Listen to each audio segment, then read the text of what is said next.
India में आमदनी बहुत ज़्यादा बढ़ रहा है, तो इसीलिए लग रहा है कि इंडिया आगे जा रहा है, लेकिन स्वास्थ्य और शिक्षा में हम पीछे रह रहे हैं। इनफैक्ट अभी इनइक्वालिटी इतना गंभीर है कि अगर हम इंडिया को दो हाफ में बटा दें, अमीर और गरीब, टू हाफ्स में, सिंपल, तो ये गरीब इंडिया के पास पूरे देश के संपत्ति का सिर्फ 6% है उनके पास। दूसरा, अगर हम देखें कास्ट के बारे में, अगर हम फॉरवर्ड कास्ट के बारे में देखते हैं तो 40% of India's wealth is with the forward caste, जबकि उनका प्रतिशत in the population is only 20%। India में जब मेरी मम्मी के टाइम के अगर हम देखें तो 30% ऑफ वीमेन बाहर जाके काम करते थे और आमदनी उनको मिलता था।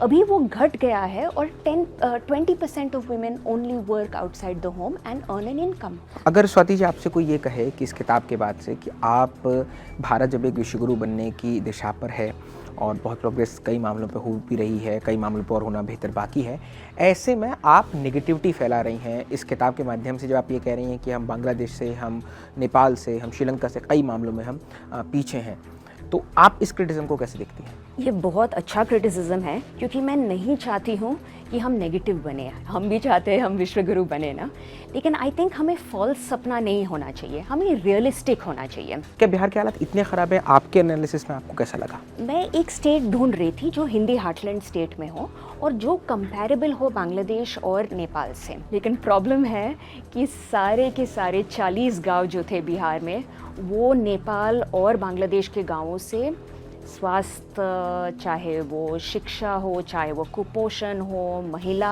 फ्रीडम हो, सब में पिछड़े थे।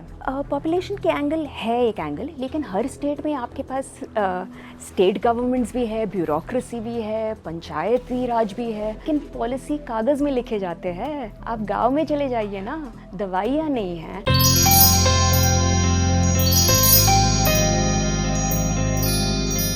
कुछ 100 बरस पहले बेगम रुकैया ने एक कहानी लिखी। कहानी का टाइटल था सुल्तानाज ड्रीम, यानी सुल्ताना का एक सपना कि भविष्य कैसा होगा। उस भविष्य में क्या था, उस आहट में क्या था? एक लेडी लैंड थी, लेडी लैंड जहाँ पर महिलाओं का शासन होगा, जहाँ पर पुरुष घर का काम देखेंगे, एक जो ओवन है वो सनलाइट से चलेगा। कुल मिलाकर के जो जेंडर डिस्पैरिटी है, वाटर टाइट कंपार्टमेंट है, वो खत्म हो जाएंगे। ये सुल्ताना का ड्रीम था। लेकिन बेगम सुल्ताना का सपना कुछ बरस बाद पूरा भी हुआ। पूरा ऐसे कि कभी खालिदा जिया के रूप में, कभी शेख हसीना के रूप में वहाँ वुमेन प्रेसिडेंट आई। ये कहानी है, कहानी जिसके कई स्रोत हैं, यानी बांग्लादेश है, उस कहानी में श्रीलंका है, उसमें नेपाल है और उसमें भारत है। ये नई कहानी एक किताब के आश्रय में आपको बताऊंगा आज। नमस्ते, मेरा नाम दीपक है, आप किताब वाला देख रहे हैं। किताब जिसका टाइटल है unequal, why India lags behind its neighbours, यानी कि भारत अपने पड़ोसी देशों से कैसे पीछे रह गया। अब पीछे किन मामलों में रहा है? फीमेल मोर्टेलिटी, भारी टर्म है, आसान समझिए कि हमारे यहाँ की महिलाएं कितने बरस तक जीवित रह पाती हैं। चाइल्ड एजुकेशन, कि कितने बच्चे हमारे यहाँ पढ़ पाते हैं, अपना चैप्टर खोलकर बता सकते हैं। अगली बार जब आप कोई वायरल रील देखें तो ये याद रखें। हमारी आज के लेखक का ये दावा है कि भारत अपने पड़ोसी देशों से पिछड़ा हुआ है इन मामलों में। जब हम सिंगापुर या डेनमार्क या बाकी यूरोप या अमेरिका की बात करें तो हम ये भी देख पाएं कि हमारे आसपास हम कितने देशों से पीछे हुए हैं। इस किताब को लिखा है स्वाति नारायण जी ने, जो प्रोफेसर हैं, एकेडमिक हैं। 5 बरस की पूरी लंबी शोध के साथ ही रिसर्च उन्होंने की है। वेस्टलैंड से किताब आई है, 799 इसकी कीमत है।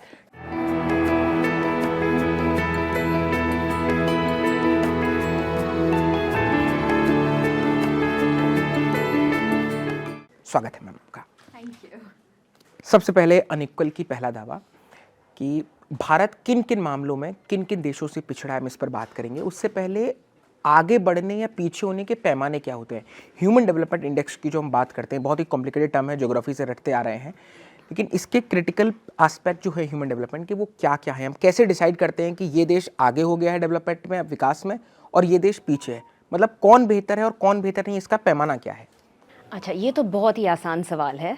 अगर कोई भी सोचे कि अपना ज़िंदगी, उसका क्वालिटी कैसा है, तो ये है ह्यूमन डेवलपमेंट, कि आपका ज़िंदगी में आपका तरक्की हो रहा है या नहीं हो रहा।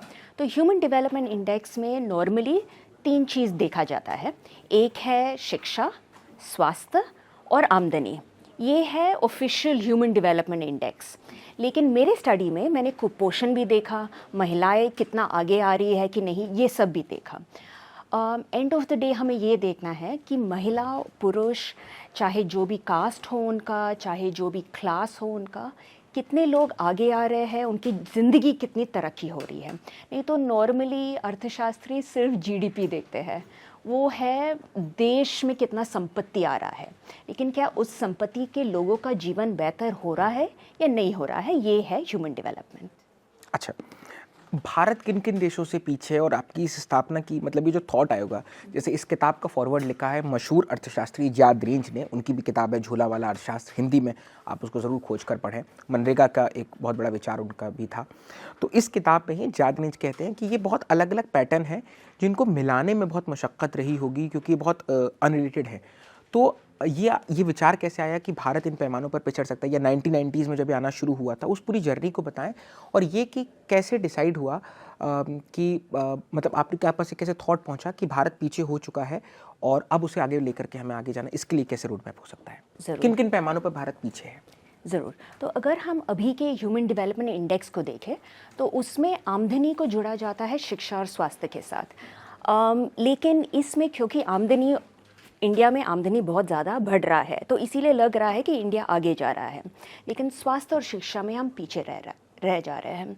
और हम नेपाल से, बांग्लादेश से, श्रीलंका से, मालदीव से और भूटान से, सारे इन देशों से हम, फॉर एग्ज़ाम्पल, सिंपल एग्ज़ाम्पल अगर मैं दे दूँ, जो एवरेज महिलाएं है कितने दिन तक वो जीवित रह सकती है अंदाजे में, तो अगर हम देखते हैं श्रीलंका में 10 साल ज़्यादा है इंडिया से। In Sri Lanka, women on an average live up to 80 years. In India, it is 69 years. Even Bangladesh is 74 years.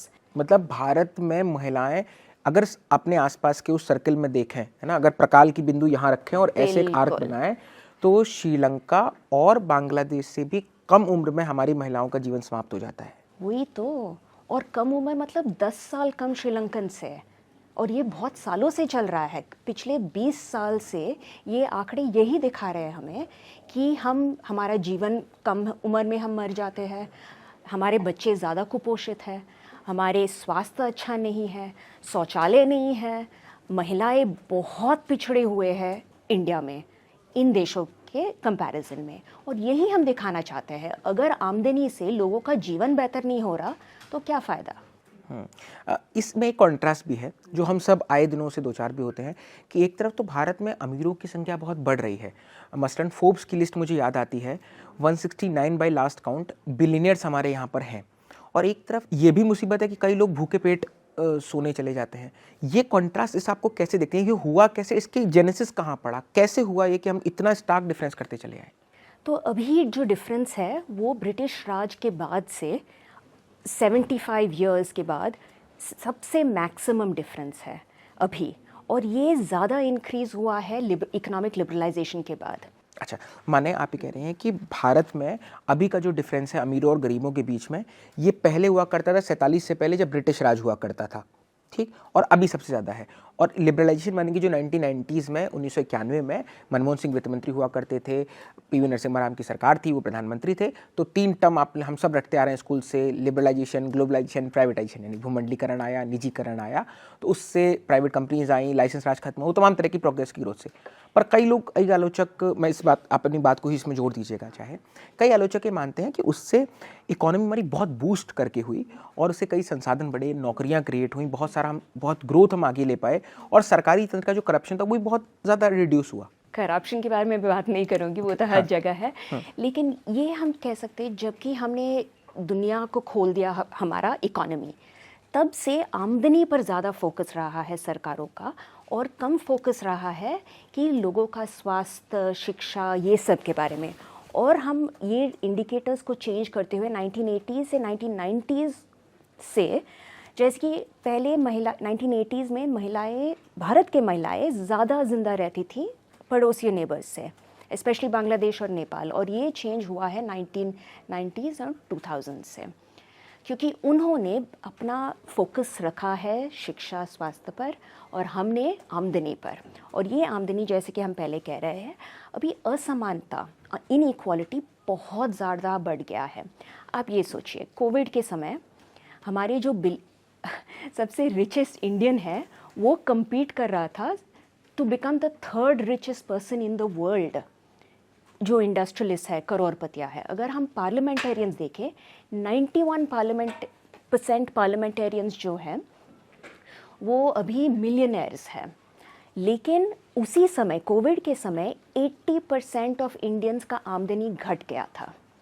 200 million Indians गरीबी रेखा के नीचे चले गए। तो ये बहुत अजीब नहीं है कि सबसे अमीर आदमी तो third richest person in the world बन जाता है और 80% जो संख्या है हमारे देश का, वो गरीब और गरीब बन रहा है। इनफैक्ट अभी इनइक्वालिटी इतना गंभीर है कि अगर हम इंडिया को 2 हाफ में बटा दें, अमीर और गरीब, 2 हाफ्स में, सिंपल, तो ये गरीब इंडिया के पास पूरे देश के संपत्ति का सिर्फ 6% है उनके पास। अच्छा, इसी में ही कई आलोचक ये भी कहते हैं, और बहुत लंबी इस पे फहरिस्त रहती है, कि जब ये क्रिटिसिज्म आता है कि भारत में गरीबी उतनी ज़्यादा है, या एक बहुत ही मोरल गिल्ट रखने की कोशिश की जाती है जब भी कोई ऐसा बड़ा सा फंक्शन होता है, तो वो ये कहते हैं क्या अमीर होना गुनाह है? एक खुला मार्केट बना, अब लगभग, मतलब मेरे पैदा होने के 10 साल पहले की बात है, तो अब लगभग कितना, 10-20, लगभग 33 साल हो चुके हैं, ठीक। 33 सालों में एक खुला मार्केट खुला, खुली इकोनॉमी बनी, उन्होंने मेहनत से बिल्कुल ब्रिक एंड ब्रेड से अपना बिजनेस बनाया, पैसा कमाया, अब वो पैसे को अपने ऊपर इस्तेमाल कराएं। तो ये तो सरकारों का, अगर वो मतलब बिल्कुल एक रॉन्ग प्रैक्टिसेस के थ्रू नहीं आया है ना, कि टेबल के नीचे से या बाकी करप्शन के थ्रू नहीं, तो फिर एक क्राइम वाला एंगल हो गया। लेकिन अगर सिर्फ इसी एंगल से देखें कि कोई आदमी मेहनत करके अपने हिसाब से अपना पैसा कमा रहा है और फिर अपने हिसाब से उसको खर्च कर रहा है, अगर वो किसी और का नुकसान करने में खर्च नहीं है, पार्टीज में कहीं भी हो रहा है, तो अमीर होना गुनाह कैसे है? ये कई मतलब एक तर्क है, मतलब मैं एक पत्रकार के रूप में बस आपसे पूछ रहा हूँ उस तरह से। नहीं, अमीर होना बिल्कुल गुनाह नहीं है, लेकिन इतनी अमीरी और गरीबी में फ़र्क होना वो बिल्कुल, आई थिंक इसका जिम्मेदार है सरकार, कोई भी सरकार हो, क्योंकि सरकार का रिस्पॉन्सिबिलिटी है to ensure equal distribution in a country. लेकिन आपने 2016 में वेल्थ टैक्स को निकाल दिया। जो अमीर लोग हैं, सबसे 1% अमीर लोग हैं, अगर वो ज़्यादा टैक्स इन दे तो फिर स्वास्थ्य, शिक्षा, इस सब के लिए हमारे पास पैसा होगा ताकि सरकारी स्कूल को बेहतर करें। तो tax the 1% is really important, क्योंकि उनका अमीरी इतना ज़्यादा इंक्रीज़ हो गया है कि वो बहुत सारे इंडियन स्टेट्स के जीडीपी से भी ज़्यादा है। जैसे कि दिल्ली का जीडीपी अगर हम इक्वेट करें और कोई अमीर आदमी का, बिलियनर का, ऑलमोस्ट इक्वल हो रहा है आजकल। तो this extreme inequality is a new phenomenon. और दूसरा मैं अलग तरीके से भी, एक तो हम अमीर लोगों के बारे, दूसरा अगर हम देखें कास्ट के बारे में, अगर हम फॉरवर्ड कास्ट के बारे में देखते हैं तो 40% of India's wealth is with the forward caste, जबकि उनका प्रतिशत in the population is only 20%। अच्छा, मतलब 20% है फॉरवर्ड कास्ट, लेकिन उनके पास संसाधन, फॉरवर्ड कास्ट का मतलब आप ये कह रहे हैं कि जो रिजर्वेशन के ओबीसी, कोटा में नहीं दलित आते और हैं। आदिवासी नहीं है, नहीं है, हाँ, जो कोटा में नहीं है, कोटा में नहीं है, हाँ। तो उनका प्रोपोर्शन ऑफ पॉपुलेशन से 20% अराउंड है, लेकिन 40% ऑफ द नेशंस वेल्थ उनके हाथ में है। तो आंकड़े अगर हम अलग अलग तरीके से देखें, और एक और अगर हम डिफरेंसेस देखें, जो मेरी किताब में बहुत सारा महिला और पुरुष के डिफरेंस, इंडिया में जब मेरी मम्मी के टाइम के अगर हम देखें तो 30% ऑफ वुमेन बाहर जाके काम करते थे और आमदनी उनको मिलता था। अभी वो घट गया है और 20% of women only work outside the home and earn an income. मतलब अभी हमारे यहाँ पर कम महिलाएं बाहर जाके काम कर रही हैं। हाँ, और ये पिछले 15 साल, 10-20 साल में हुआ है। ये इंडिया सिर्फ एकमात्र एक देश है यहाँ जहाँ ऐसे हो रहा है। लेकिन अगर हम ईस्ट एशियन कंट्रीज़ देखें तो वहाँ उनकी जीडीपी इसलिए बढ़ा क्योंकि और महिलाएं, ईस्ट एशियन कंट्रीज़ माने कौन कौन? मतलब जैसे कि सिंगापुर, हांगकांग, थाईलैंड, इंडोनेशिया, ये सारे कंट्रीज़, उनकी तरक्की इसलिए हुई। दूसरी चीज़ें भी थे, लेकिन एक इम्पॉर्टेंट चीज़ था कि महिलाएं जाके फैक्ट्रीज़ में उन्होंने काम किया, ऑफिसेज में, स्कूल में, अस्पताल में। लेकिन हमारे यहाँ वो घट रहा है, और ये क्यों घट रहा है, हमें इसके बारे में बहुत गंभीर तरह से सोचना पड़ेगा।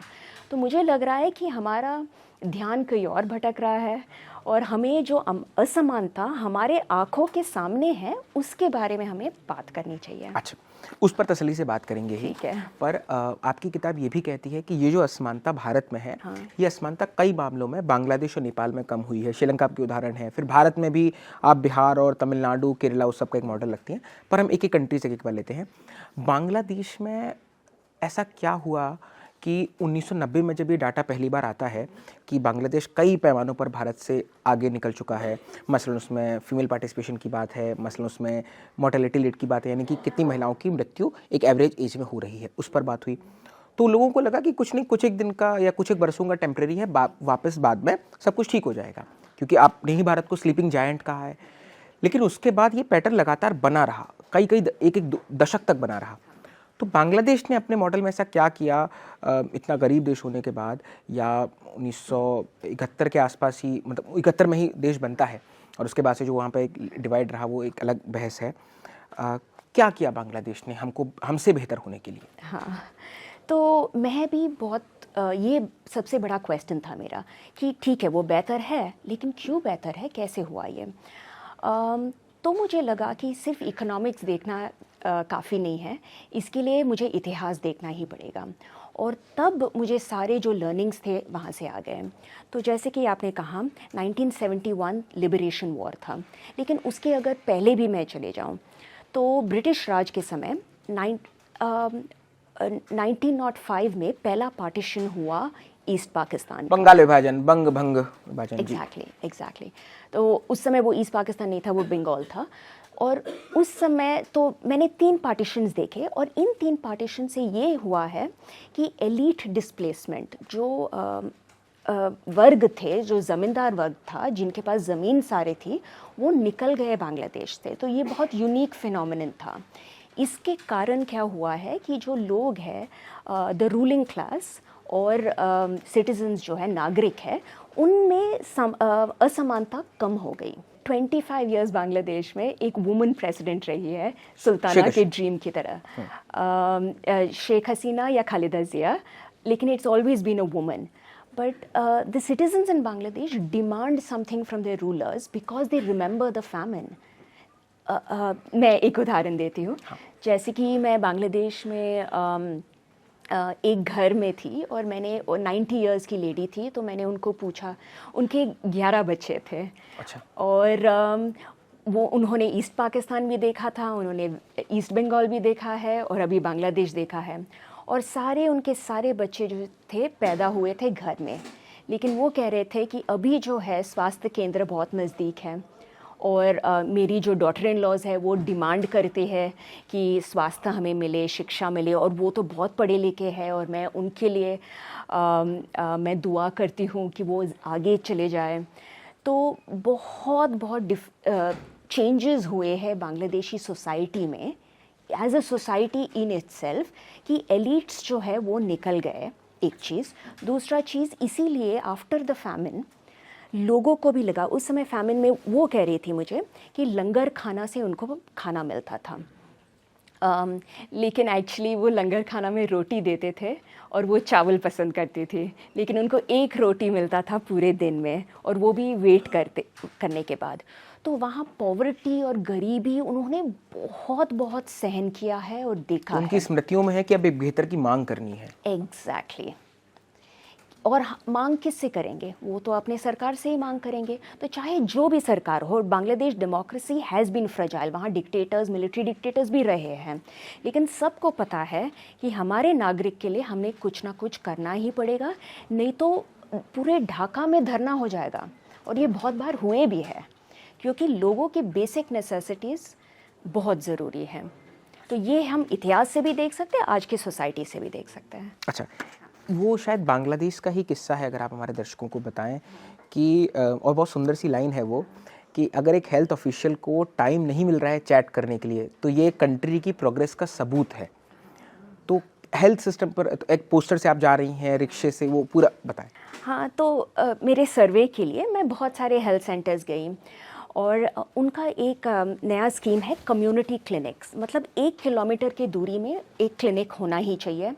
उन क्लिनिक्स में दवाइयाँ हमेशा मिलता है, अगर दवाइयाँ नहीं है तो लोग धरना कर लेते हैं।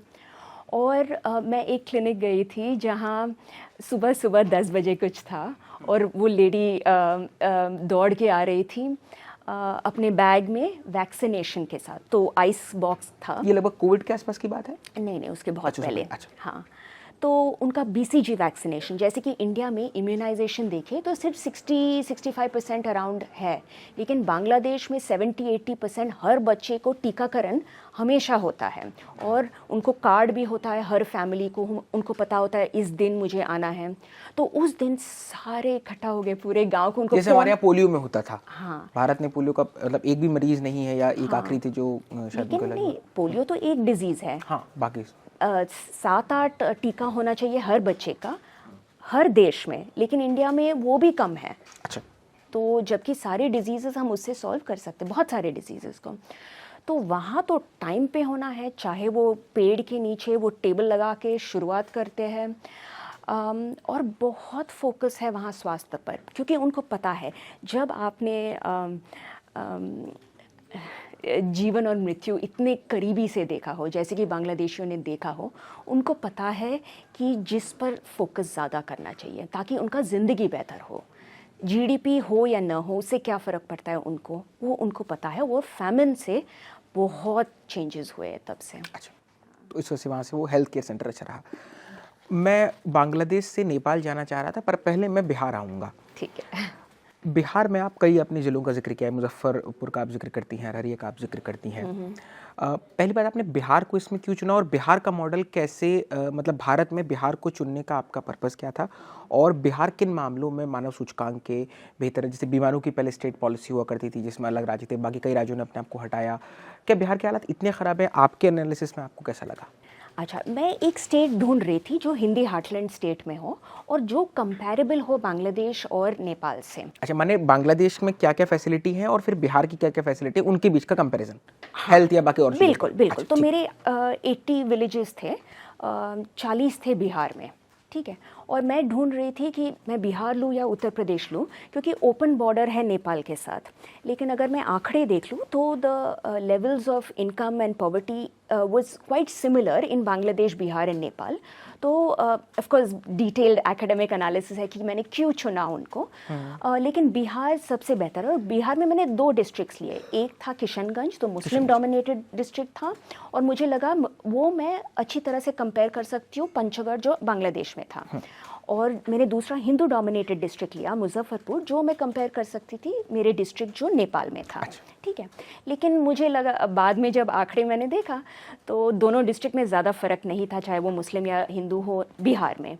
लेकिन प्रॉब्लम है कि सारे के सारे 40 गांव जो थे बिहार में, वो नेपाल और बांग्लादेश के गांवों से स्वास्थ्य, चाहे वो शिक्षा हो, चाहे वो कुपोषण हो, महिला फ्रीडम हो, सब में पिछड़े थे। तो ये बहुत सैड हुआ एट द एंड ऑफ वो सर्वे करने से, और यही तो आंकड़े दिखा रहा है। और मैं सिंपल एग्जांपल दे देती हूँ। तो बांग्लादेश में अगर आप कोई बच्चे को पूछें, आप टेक्स्ट बुक खोल के कि आप पढ़िए, तो 90% बच्चे पढ़ सकते थे हमारे 5th स्टैंडर्ड में, जस्ट पैराग्राफ, 1 पैराग्राफ। लेकिन बिहार में 50% से कम बच्चे वो पढ़ भी नहीं पा रहे, सेंटेंस भी नहीं बना पा रहे हैं। और नेपाल में अराउंड से 67-70% कर सकते थे। तो ये फ़र्क क्यों है? एक मिनट, आपने तमिलनाडु को भी चुना है सुपर मॉडल्स के तौर पर। हाँ। तमिलनाडु में उससे बेहतर स्थिति है? बहुत बेहतर है, लेकिन वो मेरे सर्वे में नहीं था। अच्छा। मैंने सर्वे सिर्फ ये तीनों पर किया, और बाद में मैंने साउथ इंडिया और नॉर्थ इंडिया का कंपैरिजन किया, लेकिन वो अलग सी बात है। वहाँ मैं सर्वे नहीं किया, मैंने हिस्टोरिकल एनालिसिस किया। अच्छा, मतलब कई आलोचक इसमें एक सवाल उठा सकते हैं जो मेरे भीतर भी आया अभी, कि हम बांग्लादेश के गांवों का बिहार से कंपैरिजन करें तो हमारी हालत उसमें हम कमज़ोर स्थिति में हैं, लेकिन वहीं हम अगर बांग्लादेश के गांवों का केरल से कंपैरिजन करते तो हम बहुत बेहतर स्थिति में भी हो सकते थे। एग्जैक्टली। तो यही मैं दिखाना चाहती हूँ। ऐसा नहीं कि पूरा इंडिया में प्रॉब्लम है। अच्छा। प्रॉब्लम है जो नॉर्दर्न स्टेट्स में जो पिछड़े हो गए हैं, और उसमें से मैंने सिर्फ बिहार लिया। क्यों? क्योंकि अगर हम केरल का पर कैपिटा इनकम या GDP देखें, वो बांग्लादेश से बहुत आगे निकल सिमिलर चुका लगता है आपको बांग्लादेश और बिहार, क्योंकि पर कैपिटा के बाकी वो बिहार के साथ कंपैरेबल है। तो हमें एप्पल्स और ऑरेंजेस हमें ऑरेंजेस के साथ कंपेयर करना चाहिए ना। अगर हम केरला को देखें तो केरला तो एक वाटरमेलन है, इन टर्म्स ऑफ जीडीपी बहुत ही तरक्की किया है, तो उसको हम नहीं कंपेयर कर सकते बांग्लादेश से। अच्छा, इसमें एक सवाल है, जैसे आपने नेपाल को भी कंपेयर किया, नेपाल की आपकी रेटिंग्स पर भी बात होगी, पर और आपकी किताब के कई दफ़ा आपने बात कही, जो कि बहुत सही बात भी है, कि जाति ने हमारी बहुत सारी प्रोग्रेस को रोका हुआ है, क्योंकि उससे संसाधनों का बंटवारा नहीं होता है, उससे संसाधनों पर कुछ पर्टिकुलर कास्ट का बहुत ज़्यादा उस पर ऑक्यूपेशन होता है, अलग गांव हैं, अलग तालाब है। हमारी चुनावी यात्रा की न जाने सैकड़ों रिपोर्ट हैं ललन टॉप पर अभी इन दिनों भी आई हैं, तो वो एक अलग बहस हो सकती है। पर नेपाल हमसे कई मामलों में बेहतर है, कम से कम फीमेल मॉडलिटी बाकी चीज़ों में, और वो तब जब उसकी पर कैपिटल इनकम हमसे हाफ है। और नेपाल अपने आप को कई मतलब वो बहुत हिंदू राष्ट्र के तौर पर अपने आप को डिक्लेयर करता था। तो जाति की जो समस्या हिंदुस्तान में आई वो नेपाल में क्यों नहीं आई? क्योंकि जाति के आधार पर अगर आपकी धारणा ये है और आपका तर्क ये है कि भारत पीछे हुआ, तो जाति के आधार पर ही नेपाल कैसे आगे हुआ? तो नेपाल में इंस्टीट्यूशनलाइज कास्ट डिस्क्रिमिनेशन था, जैसे कि अलग कास्ट को सेम क्राइम के लिए अलग अलग पनिशमेंट होगा। जैसे कि अगर आप मर्डर करें तो अगर आपके कास्ट के हिसाब से आपका पनिशमेंट होगा। तो इट वाज डिस्क्रिमिनेशन इतना ज़्यादा था कि मैंने किसी से बात की, और 10 साल पहले भी मैंने जब नेपाल गई थी, उन्होंने यही कहा था कि अगर कोई दलित एक बैठ जाए अपर कास्ट के साथ, वो भी अलाउड नहीं है। लेकिन पूरा बदलाव आया है 10 साल के अंदर। जो माओइस्ट गुरिल्ला वॉर था और उसके अलावा 2 जन आंदोलन थे, और दलित मूवमेंट बहुत स्ट्रांग हो गया है नेपाल में। तो पहले नेपाल मोनार्की था, राजाओं का राज था, और उसको अबॉलिश करने के लिए ये पूरा माओइस्ट मूवमेंट चला। अभी जो माओइस्ट मूवमेंट का जो हेड था वो अभी प्रेसिडेंट बन गया है नेपाल का ना, प्रचंडा। तो नेपाल में बहुत और जो माओइस्ट काडर थे, ज़्यादा से ज़्यादा दलित, आदिवासी, मनगुरली वहाँ कहते हैं, तो एथनिक कम्युनिटी से आए थे, और उनका एक मान्यता था कि हम एक नया नेपाल बनाए जहाँ जाति प्रथा कम हो, पितृसत्ता कम हो, और उनके स्लोगन्स भी ऐसे थे। तो बहुत सारा, मैं ये नहीं कह रही हूँ कि हर देश को ऐसा हिंसा तो बिल्कुल नहीं करना चाहिए, लेकिन हमें ये मानना ही पड़ेगा कि बहुत घट गया है। तो अभी तो एंटी अंटा, एक तो उनका कॉन्स्टिट्यूशन बहुत प्रोग्रेसिव है, 2015 में ही उनका कॉन्स्टिट्यूशन लिखा गया। एंटी अनटचेबिलिटी का उनका नया लॉ है। और मैंने गांव में पूछा तो लोगों ने कहा अभी तो हम होटल में जो भी कास्ट है हम आराम से साथ मिलके खाना खा सकते हैं। तो ऐसे बहुत सारे उन्होंने उदाहरण दिए कि पहले तो बिल्कुल कास्ट का अलग अलग कास्ट साथ में बैठ नहीं सकते थे, और अभी तो स्कूल में जाते हैं अपना, अगर कोई वेडिंग है तो साथ में करते हैं। तो बहुत बदलाव आया है। हाँ, उसके बाद से फिर वो ग्रोथ आगे बढ़ी। एग्जैक्टली, और ग्रोथ ज़्यादा हुई जब वो डेमोक्रेसी बना, जब वो लोकतंत्र बना। 2015 से ज़्यादा प्रोग्रेस हुआ है। अच्छा, आप नेपाल में गई तो आप कहाँ कहाँ गई, कैसा अनुभव रहा आपका नेपाल का? और मुझे वो किस्सा याद आ रहा है, अगर आप बताना चाहें। कि आप हर जगह जाती हैं और आप तस्वीरें खींच रही हैं, और तस्वीरें खींचते खींचते ही आपके कैमरे के लेंस पर आपको पहले फ्लोर पर एक महिला दिखती हैं जो आपको देख रही हैं, आप उनके संग बैठती हैं, बात होती है। तो नेपाल का ग्राउंड रिपोर्टिंग का अनुभव कैसा रहा? अब आप इंडिया की बात की, एक बार थोड़ा क्रोनोलॉजी और बताइएगा इसके बाद कि आप कहाँ कहाँ कैसे कैसे गई। अच्छा, तो मैं एक और चीज़ बताऊंगी कि मेरे पास एक्चुअली ये सर्वे करने के लिए, मैं तो स्टूडेंट थी, मेरे पास ज़्यादा पैसा भी नहीं था, तो मैं हर जगह, जैसे कि मैं नेपाल गई ट्रेन में, बस में, और बांग्लादेश भी पूरा बस ट्रेन, कलकत्ता से 1 घंटे की दूरी है, और उसी तरह नेपाल में भी तो ऑटो रिक्शा, इस तरह से। पूरा सर्वे मैंने किया था सिंदुली डिस्ट्रिक्ट में, जो तेराई है, जो जगह जहाँ बहुत सारे इंडियंस जाके वहाँ बस गए हैं 1950s में। लेकिन मैंने तेराई और माउंटेन एरियाज़ के बीच में एक हिल एरिया है जो सिंदुली डिस्ट्रिक्ट है, वहाँ मैंने सर्वे किया था। ये जो एनेक्डोट बोल रहे हैं वो तो मैंने काठमांडू का था। और वो मैं माओइस्ट हेडक्वार्टर्स गई, क्योंकि अभी माओइस्ट तो पॉलिटिकल पार्टी है and is the ruling party. तो मैं तो बहुत आश्चर्य थी कि क्या हो रहा है वहाँ।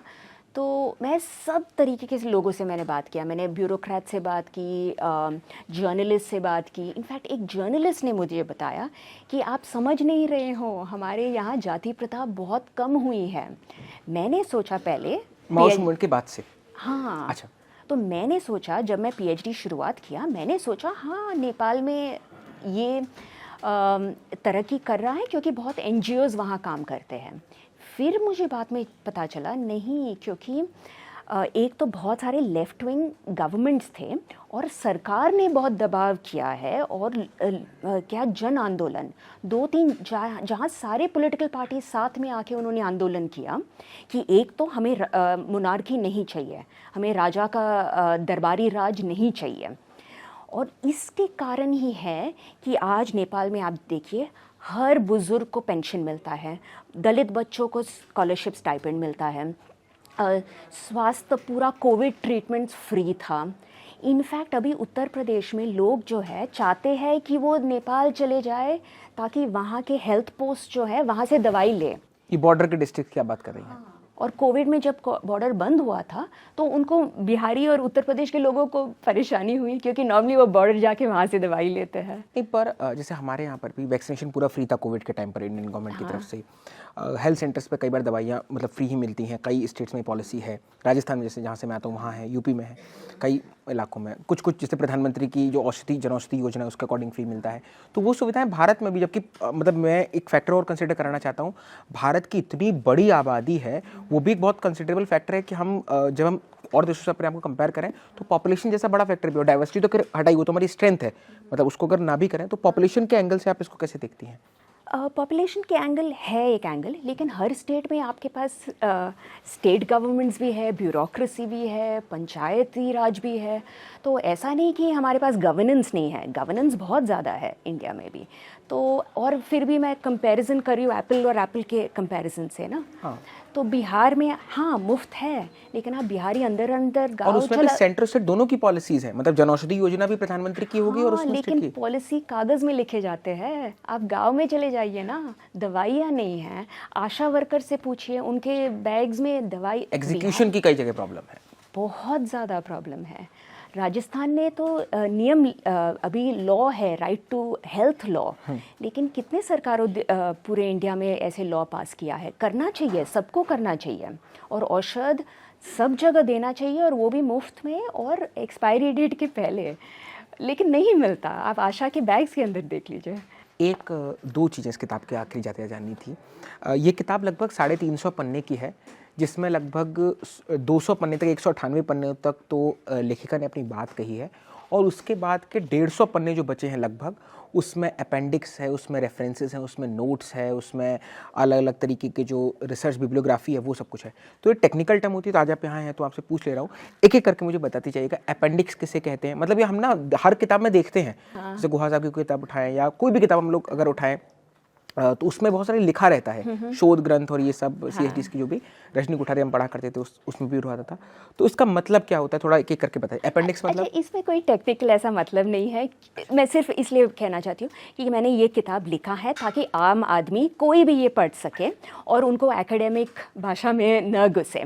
आपने कहा कि आप भी घबराते हो आंकड़ों से, और ज़्यादा आंकड़े हैं नहीं, जो है वो मैंने अपेंडिक्स में डाले। तो जो भी ग्राफ्स है वो मैंने पीछे डाले हैं, जिनको चाहते हैं वो देख सकते हैं। और बिब्लियोग्राफी जो है, मतलब हर एक आंकड़ा जो मैं कहती हूँ उसका कोई ना कोई सबूत तो होना चाहिए ना। अच्छा, ये कहाँ से आया? तो उसका पूरा लिस्टिकल होता है, उसका सोर्स है।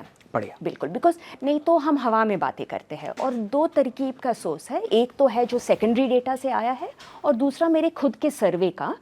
यही मैं कह रही हूँ, अगर कागज़ में कुछ लिखा है और ज़मीनी तौर पे अगर आप देखोगे, ज़मीन आसमान का फ़र्क हो सकता है। तो मेरे सर्वे के हिसाब से everything is backed up with data. अच्छा, और रेफरेंसेस का मतलब? रेफरेंसेस मतलब मुझे कहाँ से मिल गया है, तो references is the full source. अच्छा, ओके, रेफरेंसेस हुआ, नोट्स हुआ, उसके अलावा एक लाइन और बस इस तरह से पूछ लेता हूँ इसमें, नोट्स। हाँ, नोट्स। तो नोट्स में कभी कभी मैंने बहुत डिटेल में बताए है चीज़। अच्छा। जो फ्लो में निकल जाता है, जैसे कि मैंने बताया है कि बांग्लादेश में मैंने कैसे ट्रैवल किया, लोगों से क्या बातचीत की, उन्होंने क्या बताया, तो उस छोटी चीज़ है और सोर्सेज भी है।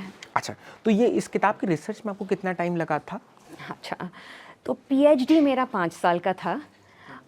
लेकिन मुझे ये बताना चाहिए कि पीएचडी मेरा ख़त्म हुआ कुछ 4 साल पहले, तो फिर किताब कोविड के कारण बहुत डिले हुआ किताब लिखने में। लेकिन ये जो मेरा रिसर्च है वो शुरुआत हुआ उसके 10 साल पहले। अच्छा। उसी के हिसाब से मैंने कॉन्टैक्ट्स बनाया कि मैं गांव-गांव आराम से जा सकती थी बांग्लादेश, नेपाल में। तो क्योंकि मैं एनजीओज़ में बहुत काम करती थी पहले, उसके बाद उसी से मैंने पूरे साउथ एशिया में बहुत बार मैं ट्रैवल की हूँ। तो ये शुरुआत हुआ था जॉन द्रेस के साथ। 2006 में मैंने पहला रिपोर्ट लिखा था साउथ एशिया के बारे में। अच्छा। और तब से शुरुआत थी। उन्होंने हिंदू में एक लिखा था कि Bangladesh is leapfrogging ahead, तो तब से ये रिसर्च मेढक की तरह उछाल कर रहा है। हाँ, ये था 18 साल पहले उन्होंने एक लिखा था। उसके बाद से हम लगातार ये रिसर्च करते रहे हैं। तो 18 साल तो आई थिंक हो गए। अच्छा, अगर स्वाति जी आपसे कोई ये कहे कि इस किताब के बाद से कि आप भारत जब एक विश्वगुरु बनने की दिशा पर है और बहुत प्रोग्रेस कई मामलों पे हो भी रही है, कई मामलों पर और होना बेहतर बाकी है, ऐसे में आप नेगेटिविटी फैला रही हैं इस किताब के माध्यम से, जब आप ये कह रही हैं कि हम बांग्लादेश से, हम नेपाल से, हम श्रीलंका से कई मामलों में हम पीछे हैं, तो आप इस क्रिटिसिज्म को कैसे देखती हैं? ये बहुत अच्छा क्रिटिसिज्म है, क्योंकि मैं नहीं चाहती हूँ कि हम नेगेटिव बने। हम भी चाहते हैं हम विश्वगुरु बने ना, लेकिन आई थिंक हमें फॉल्स सपना नहीं होना चाहिए, हमें रियलिस्टिक होना चाहिए।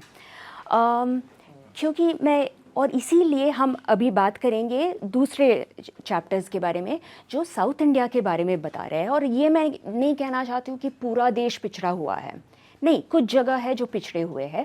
साउथ इंडिया ने बहुत तरक्की किया है और हम ये देखें उन्होंने क्यों और कैसे तरक्की किया है, क्या हमसे कुछ सीख मिल सकता है हमें। लेकिन नेगेटिविटी फैलाना, आई थिंक जब आप किताब पढ़ोगे आपको पता चलेगा कि वो एग्जैक्ट ऑपोजिट है। इंस्टेड मैं बोल रही हूँ, अगर हम आंखें खोलें, कान खोलें, तो हो सकता है हम अपने पड़ोसियों से बहुत कुछ सीख सकते हैं। हालांकि उनको हम ऐसे ना कहें कि आप तो टर्माइट हो, आप छोटे देश हो, ऐसा न करके हम उनसे सीखें जहाँ भी हमें। जैसे कि एक उदाहरण दे देती हूँ, आप चश्मा पहन रहे हो, मैं भी चश्मा पहन रही हूँ, और स्कूल्स में हम देखते हैं बहुत सारे, मैंने बताया, बच्चे किताब नहीं पढ़ पा रहे हैं, हो सकता है उनको चश्मा चाहिए। तो बांग्लादेशी स्कूल में उन्होंने क्या किया है ना, वो एक ऑप्टिशियंस का जो होता है ABCD आपको पढ़ना है दूर से, तो हर साल वो करते हैं हर बच्चे को, और कोई ऑप्टिशियन को नहीं बुलाते, बच्चे खुद पे खुद दूसरों को सिखाते हैं। मैंने उस किताब में उसके बारे में लिखा है, लिटिल डॉक्टर्स। ये प्लीज़ बताएं, थोड़ा सा ये बताएं। हाँ ज़रूर। तो एक जो पोस्टर जो होता है, जो आप कोई भी चश्मे की दुकान में जाके देखते हो ना, आपको याद होगा, अगर आपके चश्मा नहीं चढ़ा हो तो जो अपन ये देखिए, यहाँ एक्सपीरियंस काम आता है। तो जब आप किसी चश्मे की दुकान पर जाते हैं और आपकी आंखें कमज़ोर हैं, आपका टेस्ट करते हैं, तो एक तो वो हरी सी और वो हरी घास वाली और एक वो मकान की इमेज आती है जो किसी ऑप्टिशियन की यहाँ होगी, वरना वो दूसरा आपके आंखों में एक पहनाते चश्मे से डालते जाते हैं लेंस वगैरह करके कि ये ABCD पढ़ो, फिर ये D पढ़ो, फिर अब साफ दिख रहा है, अब साफ दिख रहा है, तो अलग अलग आंखों का चश्मा भी अलग तरह से आता है। बिल्कुल ठीक। तो हम कह रहे हैं कि 50% बच्चे जो है इंडिया में, खास करके बिहार UP उस जगहों में, पढ़ नहीं पा रहे अपनी किताब, हो सकता है उनको चश्मा चाहिए। तो बांग्लादेश में अगर दूर से आप वो पोस्टर डाल दे और बच्चा नहीं पढ़ सकता, हो सकता है उसको चश्मा चाहिए, तो इमीडिएटली बच्चे अपने सहेलियों को इमीडिएटली बोल देते हैं आप डॉक्टर के पास चले जाओ। तो क्यों ना हम, और उन्होंने ये सीखा है जापानीज़ क्लासरूम्स से, क्योंकि वहाँ बहुत सारे जापानीज़ डोनर्स पैसा देते हैं, तो उन्होंने ये छोटी सी चीज़, इसमें कुछ पैसा नहीं खर्च होता है, एक पोस्टर की तो बात है, हर स्कूल में हर साल उनका हेल्थ कैंप रहता है, और ये लिटिल डॉक्टर्स, बच्चे अच्छे कोट पहनते हैं, उन्होंने मेरे लिए भी फ़ोटो खींचा, और फिर वो अपना कुपोषण देखने के लिए हर एक वेइंग स्केल होता है, हर बच्चे दूसरे बच्चे का वेट देखता है, हाइट देखते हैं, और हर साल देखते हैं क्या बच्चे का हाइट वेट कम होता है या इंक्रीज़ होता है। तो इस तरह बांग्लादेश में बहुत सेल्फ सफिशिएंसी शुरुआत हुई है, और इस सब करने के लिए पैसे की ज़रूरत नहीं होती। मैं एक और आपको उदाहरण दे देती हूँ।